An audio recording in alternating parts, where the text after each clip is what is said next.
महर्षि वाल्मीकि द्वारा रचित रामायण में हनुमान जी का वर्णन वानर रूप में किया गया है। साधारण रूप से हम वानर शब्द का मतलब केवल बंदर ही समझते हैं, लेकिन ऐसा नहीं है। दरअसल वानर एक संस्कृत शब्द है और ये एक ऐसी प्रजाति को कहा जाता है जो वन में रहती थी। और ऐसे वानर उस समय दक्षिण भारत, म्यांमार, मलेशिया और इंडोनेशिया में रहते थे। वानर और बंदर में फर्क है। बंदर को संस्कृत में कपी, मरकट और वन कपी कहते हैं। उस समय होमो सेपियंस यानी कि हम अकेले ही बुद्धिमान जीव नहीं थे। कुछ ऐसी भी प्रजातियां मौजूद थी जो हमारी तरह ही बुद्धिमान थी। निएंडरथल मानव दिखने में बंदर जैसे थे, पर मानवों जैसे ही समझदार और मानवों से अधिक बलशाली थे। वो बोल भी सकते थे और मानवों की तरह एक साथ भी रहते थे। रामायण में वानरों का जिस तरह से वर्णन किया गया है वह इंडरथल मानव के वर्णन से काफी मेल खाता है। खोजकर्ताओं को मिले अवशेषों के अनुसार इंडरथल मानव यूरोप, अफ्रीका और पश्चिम एशिया में निवास करते थे। रामायण के अनुसार वानर पूरी धरती पर पाए जाते थे, लेकिन उनकी सबसे ज्यादा संख्या किष्किंधा में थी। जब प्रभु श्री राम लंका की तरफ रावण से लड़ने निकले तब वानरों के राजा सुग्रीव ने सारे वानरों को एकजुट किया था। किष्किंधा में वर्णन वानर साम्राज्य के बारे में अगर आप पढ़ेंगे तो आप पाएंगे कि वानर गुफाओं में रहा करते थे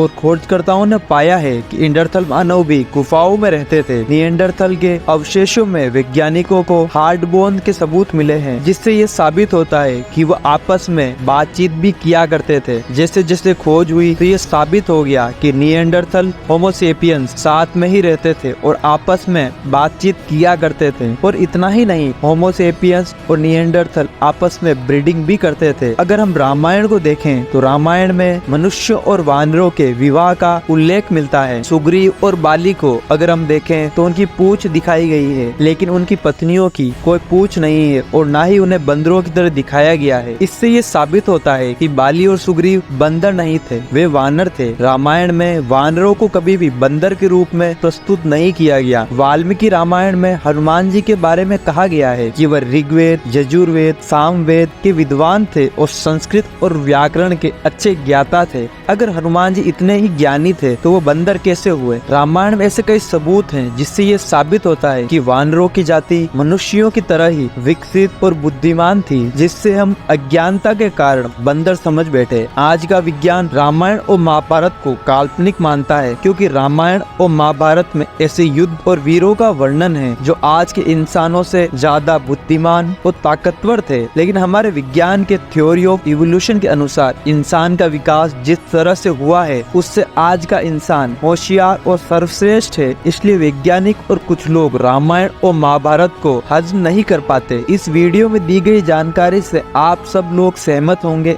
ऐसा नहीं है, लेकिन मेरा आप सबसे विनम्र अनुरोध है कि इस वीडियो में दी गई जानकारी पर शांत दिमाग से सोचें और अपने विवेक से काम लें और आपके विचार नीचे कमेंट करके बताएं। वीडियो अच्छा लगा हो तो लाइक कीजिए और अगर आप इस जानकारी को सही समझते हैं तो ये वीडियो दूसरों के साथ अवश्य शेयर करें।